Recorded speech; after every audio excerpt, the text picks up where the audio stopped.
All right, this is John Dioria today, July 2nd, 2013. I'm here with the Minnesota State Cruiserweight Champion, Al, the Haitian Temptation Sands.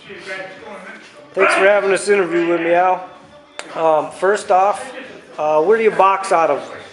So Jungle Boy Boxing Gym out of Duluth, Minnesota. All right, and how did you come across this gym or to box in this gym?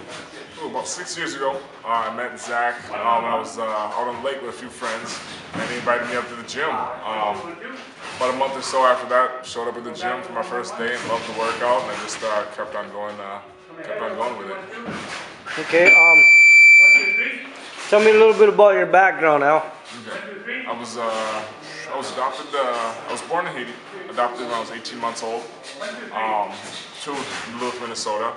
I grew up here and graduated high school from Floodwood, Minnesota. And then after graduation, came back to Duluth and started boxing when I was about 20 years old. And just love the sport. And here I am. Okay, and how long have you been a pro now? I believe we're going on three and a half years or so now. Going on 4 years. Okay, and what is your record? 9-1 with 9 knockouts. Okay. So, what is your favorite beverage of choice? Favorite beverage? Honestly, I'd have to just say either water or iced tea. You know, I'm not too much of a fan of sweet drinks or anything like that. Okay, how about your favorite food? Sweet potatoes. By far, sweet potatoes. Baked, fried, you name it. I love okay, it. Where do you prefer to eat out at? Like, what's your favorite restaurant? My favorite restaurant, I really don't prefer to eat out. I'd rather not. I enjoy cooking my own food. That way I know what's in it. I know, the nutrition content. I know what it's going to do for me. I know how many servings I'm getting. I like being in control of what I put in my body. Okay, what about your favorite movie? My favorite movie?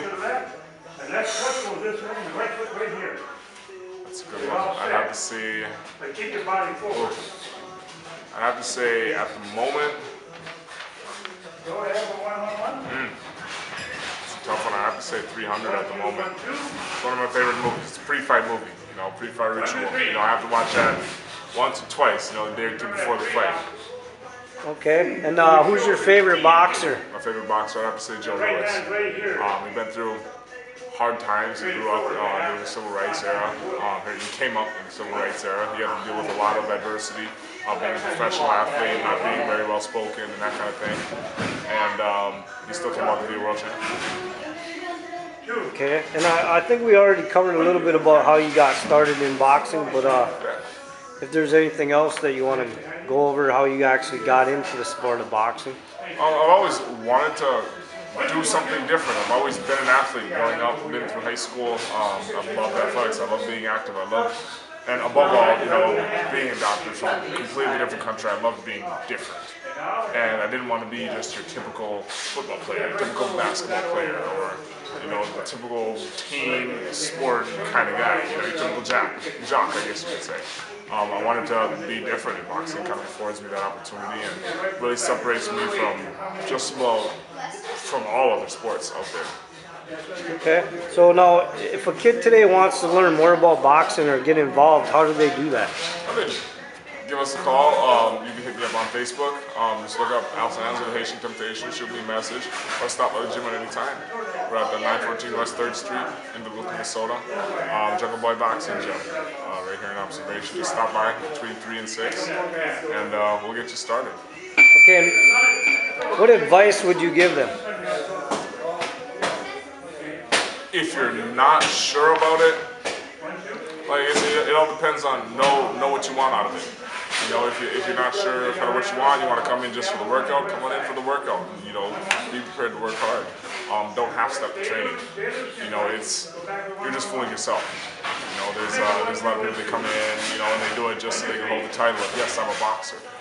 But there's a lot of things that comes with the title that are really exposed in competition. If you're just training for it, you can tell all your friends, you know, hey, I'm a boxer, this is where I train, this, that, and the other. But it's different. Once you actually compete, there's a whole different level that's kind of missed from a lot of people that just want the title, I guess you could say. It's come on in, work hard every day, and you get in, you know, what you put in. You get out what you put in.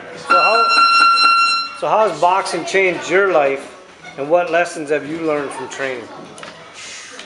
Well, like I said, you get out of it what you put into it. You know, it really has been life changing. I've been a completely different person since I've worked on my boxing skills. It critiques your character. It changes who you are. It changes how you behave. It changes how you talk to people. You have a sense of pride in knowing that you gave it your all every time that you came to training, and then having the opportunity to go in front of all your friends and family and show them what you've been working on.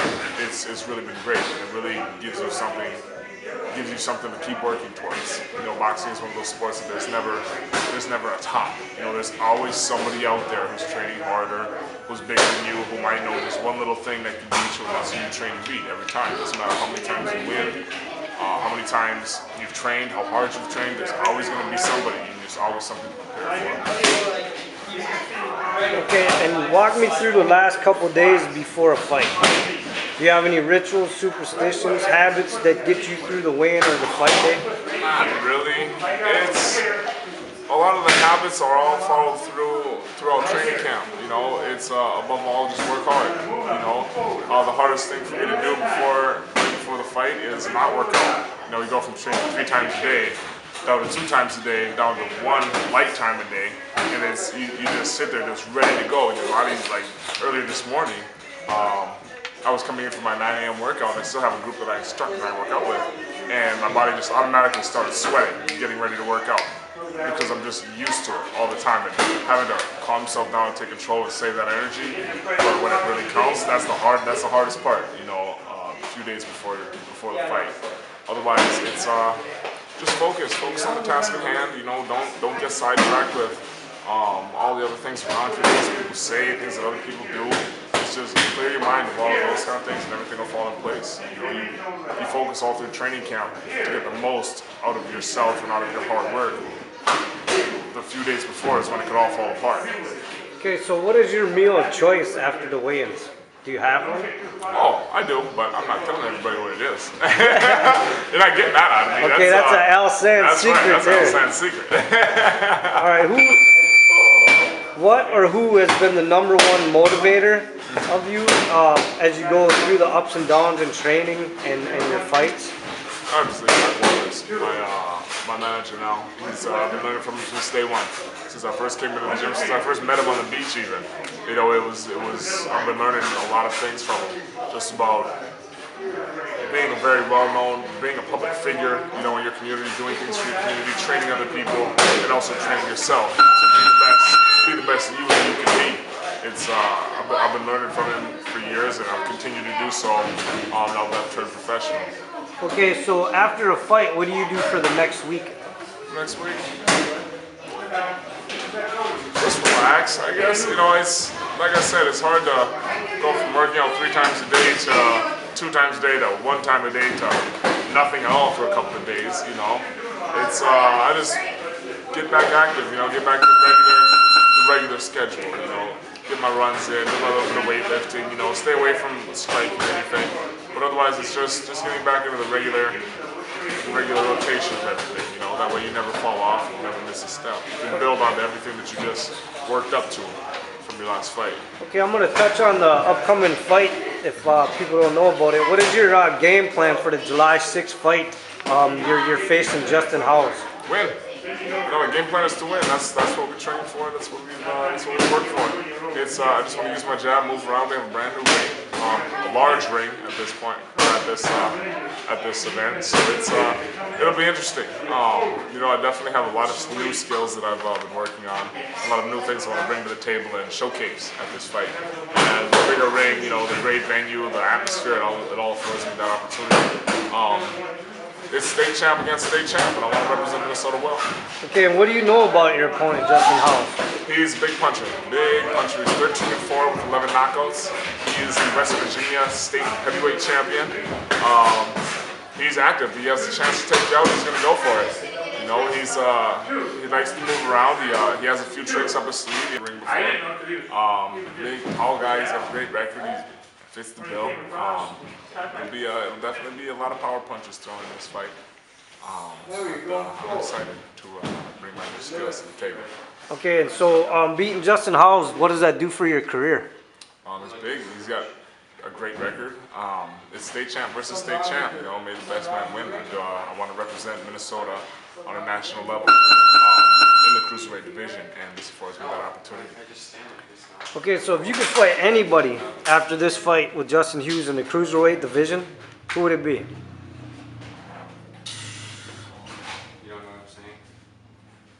Shoot, another state champ.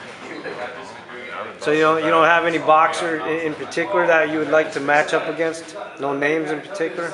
Not in particular, you know. I'm staying ready for anybody and everybody that's ready to fight me.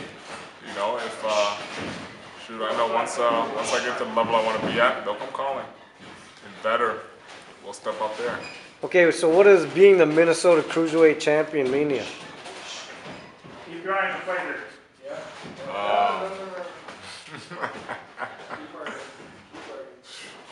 It's pretty cool, you know, to be considered the best in your area. You know, it's definitely a stepping stone to the level that I want to fight at, and it's a good feeling to say that I'm the best in the state. Okay, so where do you see yourself in 5 years in boxing? What are your goals for your boxing career? World title. I want to be a world champion. Stay loose. No, we're going to keep going. Keep going with it. That's right. Okay, and on another note, I understand there's a fundraising page on Facebook called Al Sands Homecoming. Can you tell me a little bit about that? Absolutely. Like I said earlier, I was adopted from Haiti at 18 months. I don't remember too much of my hometown or my home country for that matter. And the acquaintances of mine out in New York set up a fundraiser for me to help pay for my expenses to go home, take in the culture that really made me me. You know, see, it'll be an opportunity for me to go back to my home country and really see the culture I came from. Okay, but you're trying to raise money to get to Haiti, right? But isn't the main purpose though to find your mother, right? Absolutely. Sorry, I'm tired, man. Yeah, the main purpose is to go down there and see how much of my family I can find. You know, I have a few brothers and sisters that were also adopted to the States, and this will be kind of a helper. Okay, and how much money are they trying to raise for you to go over there? As much as we can. The plane ticket alone is almost $1,000. So it's anything and every little bit helps. You know, yeah, I have a couple of friends that are already over there. That are doing the help work, rebuilding the whole country, and I want to catch up with them and really learn the language and really just kind of absorb the culture. All right, well, Al, I appreciate the interview today, and good luck July 6th. And if you got anything else to say before we end the interview? That's it. All right, thank you. I appreciate it, Al.